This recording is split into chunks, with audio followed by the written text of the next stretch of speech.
नमस्कार शेतकरी मित्रांनो, शेतकऱ्यांची शेती शाळा प्राकृतिक आधुनिक कृषी शोध प्रेक्षण चिकित्सालय रामपुरी बुद्रुकमध्ये आपले सहर्ष स्वागत आहे। आज आपण आहोत काय ना आडोळ बाबाराव नारायणराव दन्नर, गाव आहे आडोळ, तालुका सेनगाव, जिल्हा हिंगोली यांच्या प्लॉटवर आहोत।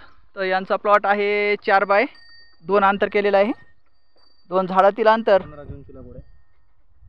दोन झाडातील अंतर 4 फूट आणि दोन वळीतील अंतर 4 फूट आणि दोन झाडातील अंतर 2 फूट अशा पद्धतीने लागवण आहे। किती तारखेची लागवण आहे? 15 जून आणि आज आहे आज तारीख आहे 3 ऑगस्ट, म्हणजे जून जुलै ऑगस्ट, अडीच महिन्याचा प्लॉट, 1.5 महिन्याचा। छान आहे, ग्रोथ मस्त।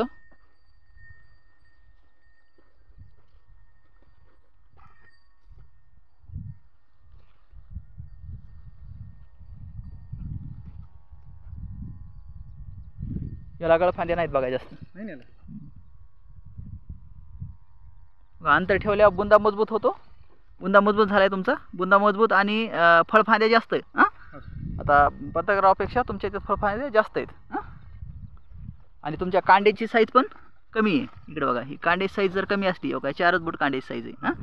आणि जिथं अंतर जास्त असतं का तिथं कांड्याची साईज 6 इंच असते। म्हणजे इथं जर 6 इंच साईज असती तर हे 2च पाती राहिले असते, हे मधलं कॅन्सल झालं असतं। हे प्रॉब्लेम आहे, त्याच्यामुळं अंतर जास्त ठेवलं। सरळ फॉर्म्युला आहे, अंतर वाढवा उत्पादन वाढवा, हे महत्त्वाचं आहे।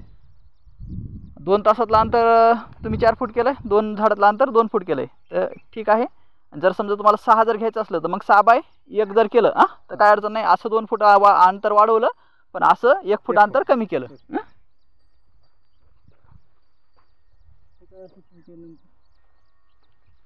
ही झिंक फेरसची कमतरता आहे। आणि हे ज्यावेळेस आपलं सीड असते म्हणजे सरकी, त्या सरकेला ज्यावेळेस सीड ट्रीटमेंट होते ना, त्यावेळेस सीड ट्रीटमेंट त्याला बरोबर झालेली नसते, म्हणून ही कमतरता दाखवते, बाकी काही नाही। हे आता वर्षी क्लिअर होऊन जाईल। आणि झाड जसं सोटमूळ खाली जाईल तसं न्यूट्रिशन ते रानातले जास्त उचलतं। न्यूट्रिशन रानातले जसं जास्त उचलं तसं जास्त उचलं न्यूट्रिशन, तसं ते न्यूट्रिशन जमिनीतले घेत राहतं। तूर पण छान आहे तुमची। 45 गुंठ्यामध्ये सर 30 क्विंटल झाले गेले। 45 गुंठ्यात 30, आज छान झाला ना, मस्त।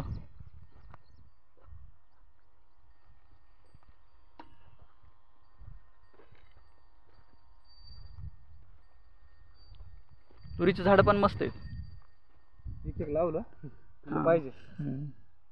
त्याला स्प्रे घेतला होता का? हो घेतला, 2 दिवस झाले। या किडक्या पानाकडे लक्ष द्यायचं नाही, फक्त शेंड्याकडे लक्ष द्यायचं। शेंड्यावर काय आहे हे पाहायचं।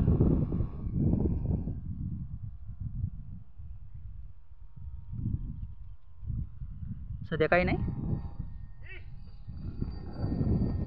पानावर बी पानाचं 3रं पान, शेंड्याचं 3रं पान। आता हे पहिलं आहे, हे दुसरं, हे 3रं। ह्या पाना बायचं पाठीमागं काय आहे सध्या क्लिअर आहे, काही प्रॉब्लेम नाही।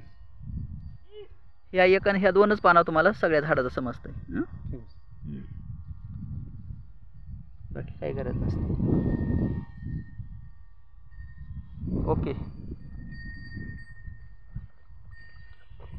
फळफांद्याला मस्त आहेत, भरपूर फळफांदे आहेत। आता बघा, तुम्ही अंतर ठेवल्यामुळे तुम्हाला गळफांदी नाहीच आहे याला। बघा झाडाला कुठे गळफांदी तुम्ही कट केली नाही तरी पण गळफांदी नाही। तरी पण गळफांदी नाही, गळफांदी डोस घालणार सर ना, तर इथं जर खत टाकलं तर ओस्ट होऊन जाईल। बरोबर आहे ना, झाडाच्या विस्ताराबरोबर खत टाकायचं। विस्ताराबरोबर इथं मध्यभागी जर टाकून दिलं समजा सर, इथपर्यंत सूटमुळे आलीच नाही। बरोबर आहे ना, म्हणजे पेरल्यापेक्षा इथं मध्ये टाकून दिलं तर बरं राहील, हे का नाही। आम्ही पहिलं 4-6 बोटांना टाकलं होतं सर पहिलं। नाही, तुम्ही सरळ आता इथं बी पेरून घेतलं, आता समजा तुम्ही मोग्यानं इथं बी पेरून घेतलं ना खत तरी काय अडचण नाही, कारण झाडाचा विस्तार इथं आहे ना, इथं इथपर्यंत। इथं जरी पेरलं नाही पेरायला काय अडचण नाही, कारण याचा आता पुढच्या हप्त्यामध्ये हे झाड ऑटोमॅटिक अजून 1 फूट वाढेल। 1 फूट वाढलं की इथली मुळी इथं येईल। पुन्हा वखरणी करू नका, हा? वखरणी बंद पुन्हा. बस का आता हा बस. बरं एकदा पेरताना फक्त पेरू हा एकदा पेरताना फक्त पेरू? खत पेरून घ्या, माती लावून घेऊ हा, सर माती जरा. लावून घ्या, संपलं मग तर संपला विषय. पुन्हा वखर घालू नका याच्यात, बरं, कारण ठीक पुन्हा जर वखरने घातला मुळे जास्त हा, फुट राहते. मुळे जास्त फूट तुटत्या ना, आणि मुळे जास्त तुटले की मग पातेगळ होईल. पातेगळ झाली की तुमचं उत्पादन वरचेवर वरचेल घटेल, कमी होईल.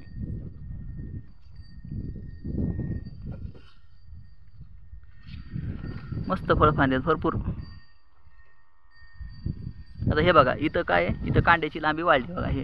हां हा, त्याच्यामुळे युरियाचा प्रादुर्भाव आहे. त्याच्यामुळे युरिया टाकत हा नाही नाही नाही, मिश्र खतामध्ये युरिया असते येते ना 15 मध्ये 24 त्याच्यामुळं कांड्याची साईज लांबली नाही पाहिजे, हम्म. कांड जवळ लागलं पाहिजे. आणि कांड जर जवळ लागलं, कांड जर कमी असले, इकडं बघा इथं कांड कसं आहे जवळ आहे, तर मग पातीची संख्या जास्त राहील. अशी रांग राहणार तुमची, 1 2 3 4 5 6 7 10 बोंड एका फातीला. आणि असे 10च फांद्या, 100 बोंड, संपला विषय. बस 100 बोंड जरी असलं आपलं तर एका बोंडाला बोंड आपलं 4 ग्राम 5 नाही, चांगलं जर परिपक्व झालं तर 7 ग्रॅम भरते. आपण 5च धरा सरासरी. 5 10 50, अर्धा किलो कापूस. अर्धा किलो कापूस एका जर झाडाला म्हणलं, आपलं प्लांट पॉप्युलेशन जर समजा 5000 बी धरलं तर बी तुम्हाला जवळपास 25 क्विंटल आवरी जाईल.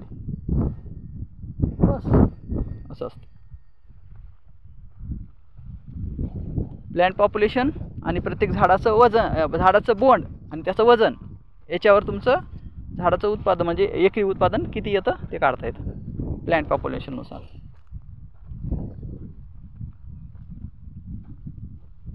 आता याला तुम्ही आपली निमार्क आहे ना, 1 लाख PPMचं निमार्क आहे.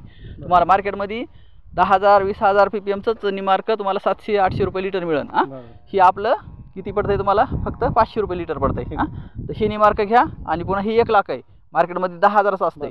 तर ही 1 लाख PPMचं जर निमार्क घेतलं तर मावा, कोकडा, तुडतुडे, पेस्ट डिसीज आणि न्यूट्रिशन मॅनेजमेंट त्याच्यामध्ये सगळंच आहे. म्हणजे अन्नद्रव्य कीट व्यवस्थापन आणि अन्नद्रव्य व्यवस्थापन दोन्ही पण होऊन जाते. हळद आणि कापूस दोन्हीला बी स्प्रे शेड्यूल घ्या तुम्ही.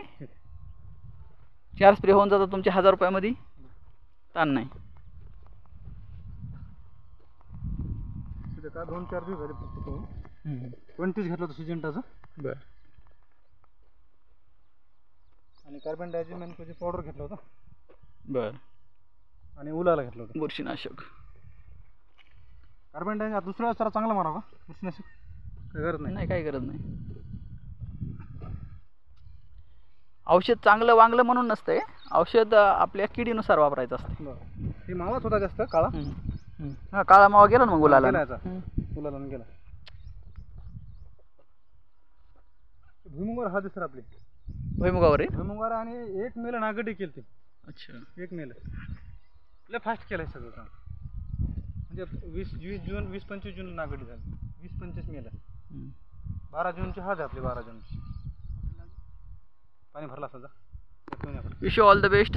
थँक्यू, धन्यवाद मित्रांनो. कसा वाटला प्लॉट, लाईक शेअर आणि कमेंटमध्ये सांगा. आणि आपण आपल्या प्लॉटच्या गळफांद्या आणि फळफांद्या कशा आहेत हे कमेंटमध्ये नक्की सांगा. बुंदा मजबूतीकरण मस्त आहे. थँक्यू, धन्यवाद.